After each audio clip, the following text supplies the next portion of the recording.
ফিরে এলাম বিরতির পর। দেশের 15তম উপরাষ্ট্রপতি নির্বাচিত হলেন এনডিএ সমর্থিত প্রার্থী তথা মহারাষ্ট্রের প্রাক্তন রাজ্যপাল সিপি রাধাকৃষ্ণন। বিরোধী জোট ইন্ডিয়ার প্রার্থী বি সুদর্শন রেড্ডিকে 432 ভোটে পরাজিত করেছেন তিনি। এনডিএ সমর্থিত নির্বাচিত প্রার্থী জগদীপ ধনকরের উত্তরসূরি হলেন আরেক এনডিএ প্রার্থী। দেশের 15তম উপরাষ্ট্রপতি নির্বাচন হলেন এনডিএ সমর্থিত প্রার্থী মহারাষ্ট্রের প্রাক্তন রাজ্যপাল সিপি রাধাকৃষ্ণন। বিরোধী জোট ইন্ডিয়ার প্রার্থী বি সুদর্শন রেড্ডিকে 432 ভোটে পরাজিত করেছেন তিনি। এনডিএ সমর্থিত নির্বাচিত প্রার্থী জগদীপ ধনকরের উত্তরসূরি হলেন আরেক এনডিএ প্রার্থী। উপরাষ্ট্রপতি পদ থেকে জগদীপ ধনকর ইস্তফার পরেই বিস্তর জলঘোলা হয়েছে। মঙ্গলবার ছিল ধনকরের উত্তরসূরি বাছাইয়ের নির্বাচন। সকাল 10টা থেকে বিকেল 5টা পর্যন্ত ভোট গ্রহণ চলেছে। মঙ্গলবার সকালে সংসদ ভবনে পৌঁছে গিয়ে প্রথম ভোট দিয়েছিলেন প্রধানমন্ত্রী নরেন্দ্র মোদী। এবারের লড়াই ছিল মূলত এনডিএ সমর্থিত প্রার্থী তথা মহারাষ্ট্রের প্রাক্তন রাজ্যপাল সিপি রাধাকৃষ্ণন এবং বিরোধী জোট ইন্ডিয়ার প্রার্থী তথা সুপ্রিম কোর্টের অবসরপ্রাপ্ত বিচারপতি বি সুদর্শন রেড্ডির মধ্যে। লোকসভা ও রাজ্যসভার নির্বাচিত সাংসদ ভোটে গঠিত নির্বাচক মণ্ডলী এই প্রক্রিয়ায় অংশগ্রহণ করেছিল। মোট 781 জনের সাংসদের মধ্যে আসন শূন্য থাকায় ভোটদাতাদের সংখ্যা দাঁড়িয়েছে 770। ফলে জয় নিশ্চিত করতে একজন প্রার্থীকে কমপক্ষে 386টি ভোট পেতে হতো। সেখানে এনডিএ প্রার্থী 452টি ভোট পেয়েছে। উপরাষ্ট্রপতি নির্বাচনে ভোট হয়েছে একক হস্তান্তরযোগ্য পদ্ধতিতে। সাংসদরা ব্যালট পেপারে প্রথম ও দ্বিতীয় পছন্দের প্রার্থীর নাম চিহ্নিত করেছেন। যে প্রার্থী সর্বাধিক প্রথম পছন্দের ভোট পাবেন তাকে জয়ী ঘোষণা করা হবে। প্রার্থীরা সমান প্রথম পছন্দের ভোট পেলে গোনা হবে দ্বিতীয় পছন্দের ভোট। এর মধ্যেই নজর ছিল সম্ভাব্য ক্রস ভোটিং এর দিকে। প্রসঙ্গত, গত জুলাই মাসে অসুস্থতার কারণে পদ ছাড়েন উপরাষ্ট্রপতি জগদীপ ধনকর। তার স্থলাভিষিক্ত হবেন এই নির্বাচনের জয়ী প্রার্থী, যিনি আগামী 5 বছরের জন্য দেশের উপরাষ্ট্রপতি হিসেবে দায়িত্ব নেবেন। আর এবার উপরাষ্ট্রপতি নির্বাচন হলেন CP Radhakrishnan. Hi news Network. উচ্চ মাধ্যমিক পরীক্ষা দিতে যাওয়ার পথে পিকআপ ভ্যানের ধাক্কা। মালদহের সামসিতে মর্মান্তিক মৃত্যু 2 ছাত্রের। ঘটনাকে কেন্দ্র করে প্রবল উত্তেজনা এলাকায়। ব্যাপক যানজট রাজ্য সড়কে। উচ্চ মাধ্যমিক পরীক্ষা দিতে যাওয়ার পথে পিকআপ ভ্যানের ধাক্কা। মালদার শামসিতে মর্মান্তিক মৃত্যু 2 ছাত্রের। ঘটনাকে কেন্দ্র করে প্রবল উত্তেজনা এলাকায়। ব্যাপক যানজট রাজ্য সড়কে। জানা গিয়েছে মৃত ছাত্রদের নাম তন্ময় প্রামাণিক এবং মোহাম্মদ রেহান। দুজনই মালদার পুকুরিয়ার শ্রীপুর বল্লভপুরের বাসিন্দা। উচ্চ মাধ্যমিক পরীক্ষা দিচ্ছে তারা। বুধবার সকালে বাইকে 3য় সেমিস্টারের ইংরাজি পরীক্ষা দিতে যাচ্ছিলেন তারা। রতুয়ার শামসি এলাকায় ঘটে দুর্ঘটনাটি।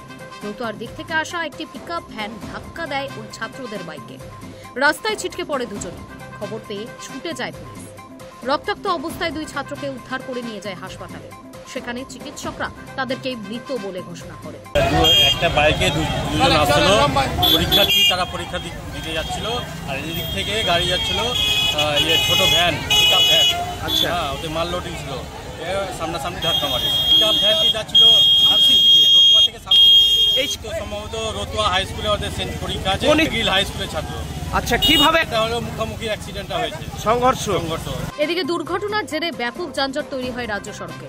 2 ছাত্রের অকাল মৃত্যুর খবর পেয়ে হাসপাতালে ছুটে যান শামসি এগ্রিল হাই স্কুলের প্রধান শিক্ষক শৈলেশ পাণ্ডে, তৃণমূল মাধ্যমিক শিক্ষক সংগঠনের জেলা সভাপতি উত্তীয় পাণ্ডে, উচ্চ মাধ্যমিক পরীক্ষার সঙ্গে যুক্ত স্বপন সিংহ, কৃত্তিশ কুণ্ডু সহ অন্যান্যরা। মৃত 2 ছাত্রের দেহ শামসি গ্রামীণ হাসপাতালে নিয়ে যাওয়া হলে তাদের দেখার জন্য মানুষের ঢল নামে। কান্নায় ভেঙে পড়েছে পরিবার। Hi news Network. কাতারের রাজধানী দোহাতে পরপর গোলা বর্ষণ করেছে ইসরায়েল। হামাস নেতাদের শেষ করতে এই অভিযান চালানো হয়েছে বলে জানিয়েছে ইসরায়েলি ডিফেন্স ফোর্স। কিন্তু দোহার ঠিক কোন কোন জায়গায় বিস্ফোরণগুলি হয়েছে তা এখনো স্পষ্ট নয়। মিউনিক হত্যাকাণ্ডের প্রতিশোধ নিতে 1972 সালে অপারেশন র্যাথ অফ গড শুরু করে ইসরায়েলের গুপ্তচর সংস্থা মোসাদ। খুঁজে খুঁজে হামলাকারীদের শেষ করে ইসরায়েল। এবার হামাসকে মুছে ফেলতে সেই ধরনেরই কি কোনো কৌশল নিল নেতানিয়াহুর দেশ? তেমনটাই মনে করছেন বিশেষজ্ঞদের একাংশ। মঙ্গলবার কাতারের রাজধানী দোহাতে পরপর গোলাবর্ষণ করেছে ইসরায়েল। হামাস নেতাদের শেষ করতে এই অভিযান চালানো হয়েছে বলে জানিয়েছে ইসরায়েলি ডিফেন্স ফোর্স। কিন্তু দোহার ঠিক কোন কোন জায়গায় বিস্ফোরণগুলি হয়েছে তা এখনো স্পষ্ট নয়। ইসরায়েলের সেনা তরফে জানানো হয়েছে হামাসের উচ্চ পদস্থ নেতাদের খতম করতে আইডিএফ এবং ইসরায়েল সিকিউরিটি এজেন্সি দোহায় অভিযান চালিয়েছে। বছরের পর বছর ধরে হামাসের এই সদস্যরা সন্ত্রাসী সংগঠনটির কার্যক্রম পরিচালনা করে আসছে। 2023 সালের 7 অক্টোবর ইসরায়েলের নৃশংস গণহত্যার জন্য তারা সরাসরি দায়ী। পাশাপাশি ইসরায়েলের বিরুদ্ধে তারা যুদ্ধ জারি রেখেছে। জানা যাচ্ছে রবিবার দোহার একাধিক স্থানে গোলাবর্ষণের শব্দ শোনা গিয়েছে। এর জেরে আকাশে কালো ধোঁয়াও দেখা গিয়েছে বলে খবর। তবে এই ঘটনায় কারোর মৃত্যু হয়েছে কিনা তা এখনো স্পষ্ট নয়। ইসরায়েলের এই হামলার কড়া নিন্দা করেছে কাতার। কাতারের বিদেশ মন্ত্রকের মুখপাত্র জানিয়েছেন, ইসরায়েলের এই হামলা কাপুরুষতার পরিচয়। প্রসঙ্গত, হামাসের নির্বাসিত নেতাদের ঘর হল কাতার। গাজায় হামলার অনেক আগে থেকেই বছরের পর বছর ধরে প্যালেস্তাইন এবং ইসরায়েলের মধ্যে আলোচনার মধ্যস্থতাকারী হিসেবেও কাজ করে এসেছে দেশটি। 1972 সালে জার্মানির মিউনিক অলিম্পিকে ইসরায়েলি ক্রীড়াবিদদের হত্যা করে ব্ল্যাক সেপ্টেম্বর নামে প্যালেস্তাইনের জঙ্গি সংগঠন। এরই প্রতিশোধ নিতে অপারেশন র্যাথ অফ গড শুরু করে ইসরায়েলের গুপ্তচর সংস্থা মোসাদ। 20 বছর ধরে চলা এই অপারেশনে হামলাকারীদের খুঁজে খুঁজে বের করে খতম করা হয়।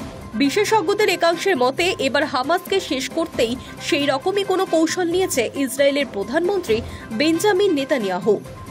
High news Network. মুক্তিযোদ্ধাদের প্রতি শ্রদ্ধার বার্তা সেনার। ইউনূস প্রশাসনের সঙ্গে ফাটল কি আরও চওড়া হল? মুক্তিযুদ্ধের মাধ্যমে এদেশ সৃষ্টি হয়েছে, জানিয়ে দিল সেনা। মব বা গণসন্ত্রাস সৃষ্টি করে মুক্তিযোদ্ধা বা মুক্তিযুদ্ধকে ছোট করার কোনো সুযোগ নেই, ঘুরিয়ে ইউনূস প্রশাসনকে বার্তা দিল বাংলাদেশের সেনাবাহিনী। সংবাদ সম্মেলনে সেনার এই অবস্থান তুলে ধরেন সামরিক অপারেশন দপ্তরের কর্নেল স্টাফ শফিকুল ইসলাম। সারা দেশে নিয়োজিত সেনাবাহিনীর কার্যক্রম তুলে ধরতে ঢাকার বনানীতে স্টাফ রোডের মেসে এই সাংবাদিক সম্মেলন হয়। সেখানে মব সন্ত্রাসের নানা ঘটনা তুলে ধরে সেনাবাহিনীর বক্তব্য জানতে চাইলে শফিকুল জানান, গত 1 বছর ধরে ধৈর্যের সঙ্গে এবং পরিশ্রমের সঙ্গে সরকার ও জনগণের জন্য আমরা কাজ করছি। আইন শৃঙ্খলা উন্নতি করা বা রক্ষা করা শুধু সেনাবাহিনীর কাজ নয়, ম্যাজিস্ট্রেসি পাওয়ার দেওয়া হয়েছে বাহিনীকে। আমরা গ্রেফতার, আটক ও হস্তান্তর করতে পারি, তবে সাজা দিতে পারি না। শফিকুল ইসলাম আরো বলেন, আইন শৃঙ্খলা বাহিনীর সব অংশীদারকে এক হয়ে কাজ করতে হবে। এরই মধ্যে সম্মিলিতভাবে কাজ করা শুরু হয়েছে। একত্রে কাজ করলে সামনের দিনগুলিতে আইন শৃঙ্খলা পরিস্থিতি আরো ভালো হবে বলে আশা করি। মুক্তিযোদ্ধাদের উপর হামলা প্রসঙ্গে তিনি বলেন, মুক্তিযুদ্ধের মাধ্যমেই এদেশের সৃষ্টি হয়েছে। আমরা মুক্তিযোদ্ধাদের সম্মান করি, শ্রদ্ধা করি অন্তরের অন্তরস্থল থেকে। এ ধরনের শ্রদ্ধা সম্মান আগেও যেমন করেছি, এখনো করি, ভবিষ্যতেও করব। তিনি আরো বলেন, কোনো মব বা কোনো কিছু দিয়ে মুক্তিযোদ্ধা বা মুক্তিযুদ্ধকে ছোট করার সুযোগ নেই।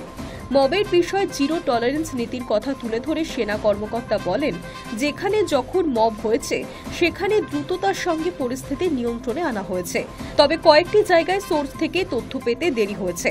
সেনাকর্তা বলেন, আরও যে কোনো ঘটনা ঘটার পর সংশ্লিষ্ট আইন শৃঙ্খলা বাহিনী যায়, তারপর সেনাবাহিনীকে অনুরোধ করা হয়। এরই মধ্যে কিছু হয়ে গেলে আইন শৃঙ্খলা বাহিনী দায় নিতে পারে না। পাশাপাশি মুক্তিযোদ্ধা ফজলুর রহমানের বাসার সামনে মব সৃষ্টির প্রসঙ্গ টেনে তিনি বলেন, আমরা যখনই মেসেজ পেয়েছি সঙ্গে সঙ্গে দায়িত্বপ্রাপ্ত সদস্যরা ছুটে গিয়ে পরিস্থিতি নিয়ন্ত্রণ এনেছেন। ডাকসু নির্বাচনে সাইবার বুলিং হওয়ার যে অভিযোগ উঠছে, সংবাদ সম্মেলনে সে প্রসঙ্গও আসে। এই বিষয়ে কর্নেল স্টাফ শফিকুল ইসলাম বলেন, ডাকসু নির্বাচনের সঙ্গে সেনাবাহিনীর কোনো সংশ্লিষ্টতা নেই, আগেও বলেছি, তবে কিছু অপপ্রচার চালানোর চেষ্টা হয়েছে। এই অপপ্রচারে কেউ কোনো সুবিধে করতে পারেনি। ডাকসু নির্বাচনের মাধ্যমে একটি সুস্থ পরিবেশে গণতান্ত্রিক চর্চা হবে, এটাই চাওয়া বলে মন্তব্য করেন সেনা কর্মকর্তা। জাতীয় নির্বাচনে প্রসঙ্গে এক প্রশ্নের জবাবে তিনি বলেন, আমরা কোনো আনুষ্ঠানিক নির্দেশনা পাইনি, তবে নির্বাচন কমিশন থেকে যে দায়িত্ব দেওয়া হবে সেই অনুযায়ী পেশাদারিত্বের সঙ্গে দায়িত্ব পালন করব। অস্ত্র উদ্ধারের অভিযান প্রসঙ্গে তিনি বলেন, হারানো অস্ত্র উদ্ধার করা হয়েছে 80%। যত দ্রুত সম্ভব বাকি অস্ত্র উদ্ধারের চেষ্টা চলছে বলেও জানান তিনি। সংবাদ সম্মেলনের পর আনুষ্ঠানিকভাবে নানা বিষয়ে কথা বলেন সামরিক অপারেশন পরিদপ্তরের নতুন দায়িত্বপ্রাপ্ত brigadier general Mohammad Majnur Hossain. Hi news network.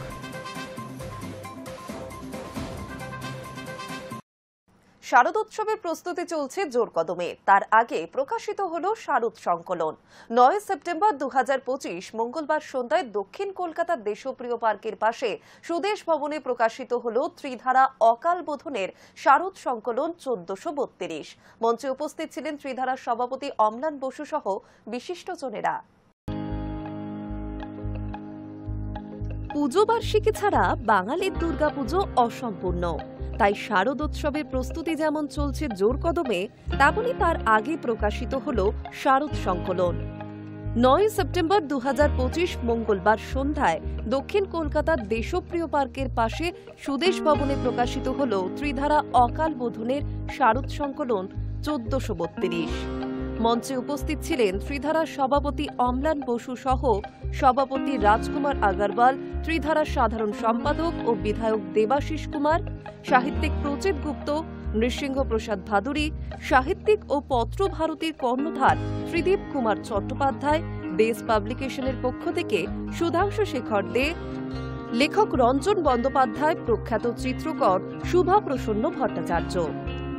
এবারে ত্রিধারা শারদ সংকলন 12 বছরে পদার্পণ করল। একমাত্রই ত্রিধারা বারোয়ারি যারা পুজো সংখ্যা প্রকাশ করে চলেছে। বহু বিখ্যাত সাহিত্যিক এই পত্রিকায় লিখেছেন, এই কথা জানালেন ত্রিধারার পত্রিকার সম্পাদক দেবাশিস কুমার। আমরা নৃসিংহ প্রসাদ ভাদুরীকে আমাদের এবারে লাইফ টাইম অ্যাচিভমেন্ট পুরস্কার দেওয়া হলো এবং আমরা সঙ্গে সঙ্গে ইবুকও প্রকাশ করে দিলাম, কারণ আমাদের কাছে যত কপি আমরা প্রিন্ট করেছিলাম সব কপিটাই বিক্রি হয়ে গেছে। এই বছর ত্রিধারা সাহিত্য সম্মেলন 2025 পেলেন জনপ্রিয় সাহিত্যিক নৃসিংহ প্রসাদ ভাদুরী। তার হাতে এই সম্মান তুলে দিলেন ত্রিধারার সম্পাদক দেবাশিস কুমার, বিশিষ্ট লেখিকা দেবযানী বসু কুমার।